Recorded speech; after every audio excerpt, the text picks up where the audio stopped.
Un sujet très sensible actuellement en Polynésie française et qui fait débat, la réforme du RNS. Une réforme fortement contestée par les patentés et les chefs d'entreprise, perçue comme anti-économique, antisociale. Hausse des charges, manque de concertation, sentiment d'injustice, complexité administrative, on en parle dans cette vidéo. Lorsqu'un entrepreneur crée une ou plusieurs activités, quelles sont les charges qu'il paye? Quand on crée une entreprise ou plusieurs entreprises, on est déjà taxé pour chacune des activités. On paye la patente, on paye l'impôt sur les transactions, on paye la CST, tous les entrepreneurs connaissent ça. Et en plus, chaque entrepreneur cotise déjà pour sa propre protection sociale. Pourquoi la réforme du RNS est-elle inéquitable? Que ce texte vient rajouter, c'est qu'il vient demander à ces entrepreneurs qui ont plusieurs activités de payer plusieurs fois pour leur protection sociale. Donc non seulement ils payent plusieurs fois sur chaque activité des impôts, ce qui est normal, mais là on va leur demander de payer aussi plusieurs fois leur protection sociale, alors que les prestations qui vont leur être versées restent les mêmes. C'est ça qui crée de l'inéquité. Les entrepreneurs ne sont pas contre le fait de participer à la solidarité, ce sont ceux qui participent le plus à la solidarité, déjà, au travers de la CST, en alimentant des fonds sociaux qui permettent à des personnes qui n'ont pas de revenus d'être protégées socialement. Donc cette solidarité, elle existe déjà. Mais on ne peut pas demander à ceux qui créent l'activité économique, qui font que cette économie fonctionne en fait, de payer plusieurs fois leur propre protection sociale, alors que les prestations qu'on leur verse restent les mêmes. Ce que le RNS fait, c'est qu'il vient nous rajouter des taxes pour cette solidarité. Là, on nous demande de payer davantage sur tous les revenus pour alimenter le fonds qu'ils appellent pour la solidarité. Et c'est là que ça devient compliqué, puisqu'on ne comprend pas exactement à quoi ça sert, où est-ce que cet argent va, et surtout quelle finalité, qu'est-ce qu'ils en font. Il n'y a jamais eu aucun chiffre qui a été donné pendant plusieurs jours à l'Assemblée ou ailleurs. Quand on est chef d'entreprise et qu'on a plusieurs sociétés, on paye une cotisation qui est supérieure à la CST normale, puisqu'on fait ce qu'ils appellent la CST multi-revenu. Ils additionnent toutes les CST dues et du coup ça fait déplacer des plafonds de pourcentage et ça peut arriver jusqu'à 25% de ton revenu. Donc on cotise déjà beaucoup à ce qu'on appelle la solidarité. Nui Hao, vous êtes représentant à l'Assemblée et vous avez une critique assez forte sur la forme et la manière dont cette réforme a été faite. C'est vrai, déjà, il n'y a pas réellement eu de concertation, c'est ce que tous les groupes politiques ont regretté, les partenaires sociaux aussi, les organisations patronales.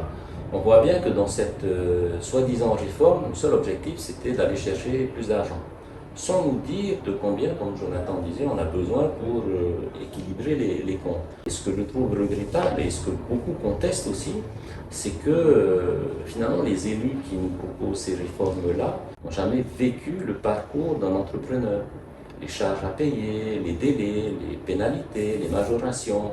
Donc il y a quand même une vraie question de légitimité. Comment quelqu'un qui n'a jamais entrepris peut venir expliquer à 36 000 entrepreneurs patentés, quels que soient les secteurs d'activité, comment mieux gérer son entreprise et en quoi il faut payer davantage pour soi-disant la solidarité.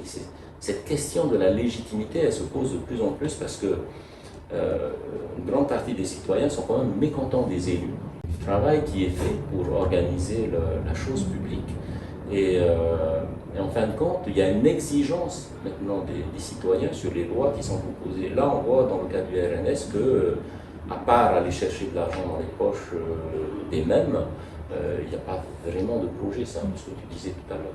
Jonathan, en tant que chef d'entreprise, as-tu été consulté? Après, bon, je pense qu'on nous considère aussi comme des entrepreneurs, des électrons libres. Hein. Il y a des groupes comme le MEDEF, il y a des groupes comme la CGPME qui ont été consultés. Après, je ne sais pas si sur les 36 000 patentés, les 36 000 sont dans ces associations. Je sais aussi que le CESC a été consulté, a donné un avis défavorable. Et effectivement, pour répondre à ta question, je pense que nous, on n'a pas tenu compte de nos avis. On se sent vraiment incompris dans cette réforme. Plus qu'on a quand même un petit pays, on est moins de 300 000 habitants, on a un tissu économique qui est très développé. Par contre, ce sont pour beaucoup des petites ou des très petites entreprises. Il y a d'abord un nombre de représentativité dans les organisations patronales de ce tissu économique qui ne se syndicalise pas finalement. Et ensuite, sur ces sujets, moi je pense qu'il faut aller au plus simple. c'est des petites entreprises, c'est des activités économiques limitées, et donc nous, on a toujours prôné le fait d'avoir une fiscalité la plus simple possible, la plus compréhensible et la plus acceptable. À un moment donné, on avait proposé que pour ces entreprises qui ne dépassent pas certains seuils, en termes de nombre de salariés, de chiffre d'affaires, il y ait un code des impôts en fait, qui ne fasse pas plus de 10 pages, qui soit compréhensible par tout le monde et qu'il y ait un vrai consentement à l'impôt. Aujourd'hui, avec toutes les taxes, tous les impôts qui sont créés, et la charge sociale supplémentaire, les gens n'acceptent plus. Et ce qu'on voit en fin de compte là, avec cette réforme du RNS, c'est que les gens se radient eux-mêmes de la patente. À la chambre agricole, il y a beaucoup de cartes qui sont rendues parce que finalement ce texte il est trop inquisiteur aussi. Et les gens décident finalement qu'il est peut-être mieux de travailler au noir. Et là, ça fait partie des effets qu'on avait déjà annoncés pendant le débat sur ce texte. On voit que les gens finalement préfèrent l'économie clandestine parce que dans ce système qui est proposé par le gouvernement, c'est toujours plus de réglementation, de taxes, de contrôle, de pénalités, de sanctions. Et on doit aller exactement à l'inverse de ça. Mais comment des gens qui ont vécu toute leur vie dans l'administration, dans des services ou des établissements protégés, comment ces gens-là, qui n'ont jamais vécu le parcours d'un petit chef d'entreprise, peuvent proposer des choses qui vont permettre ce développement-là. C'est pour ça que je parlais de légitimité à légiférer sur ces sujets. Il faudrait qu'il y ait plus de chefs d'entreprise à l'Assemblée, plus de gens qui sont dans la vie réelle et moins de personnes qui sont dans ces établissements protégés et qu'on voit de temps en temps manifester pour avoir un 13e ou 14e mois, et ainsi de suite. L'idée surtout, c'est de dire que c'est pas une question, on n'est pas d'accord de cotiser pour la solidarité, bien qu'on estime qu'on a déjà fait. S'il y a besoin davantage de cotisations pour la solidarité, nous, ce qu'on demande, c'est qu'on nous explique pourquoi et qu'est-ce qu'on va faire avec cet argent. Quand le ministre parle d'une réforme structurée et structurante, moi, je n'ai pas du tout la même définition de ça. Pour moi, une réforme structurée, c'est quelque chose où on sait où on va à 5 ans, à 10 ans. On sait contre quoi on lutte et on sait se dire qu'au bout des 5 ans, on aura amélioré quelque chose. Or là, on a l'impression qu'on vient juste prendre de l'argent pour combler un déficit qui n'existe pas encore, mais qui prévoit qui va exister. Mais on soigne à chaque fois que les conséquences. On sait que la santé, tu regardes sur les dernières années, la santé, elle ne s'est jamais portée mieux. Parce qu'on n'a jamais traité le problème de fond. Une proposition de loi relative à la suspension de cette réforme a été déposée par Ahire Aporinitsia. Concrètement, que demandez-vous à travers ce texte? On demande ce qu'on avait déjà demandé à la fin du débat sur ce vote, un délai supplémentaire d'1 an pour permettre une vraie concertation et faire en sorte que ce texte de réforme du RNS soit beaucoup plus consensuel. On a demandé dans cette proposition de loi à ce que le gouvernement, l'Assemblée soient associés à cette démarche, fassent un travail commun, ce qui n'a pas été fait. Le texte, il a été rédigé par le gouvernement, il a été imposé à l'Assemblée, c'est ce que dit d'ailleurs le président de l'Assemblée aujourd'hui, et on souhaite que les organisations patronales, dans un cadre le plus large possible, soient aussi associées à cette démarche-là. Aujourd'hui, tout le monde le voit, ce texte est rejeté par quasiment tous les patentés, parce que compliqué, parce que anti-économique, parce que anti-social. Et donc on espère que ce débat vienne à l'Assemblée et qu'il y ait une vraie concertation pour arriver à quelque chose qui soit accepté par toutes les parties prenantes.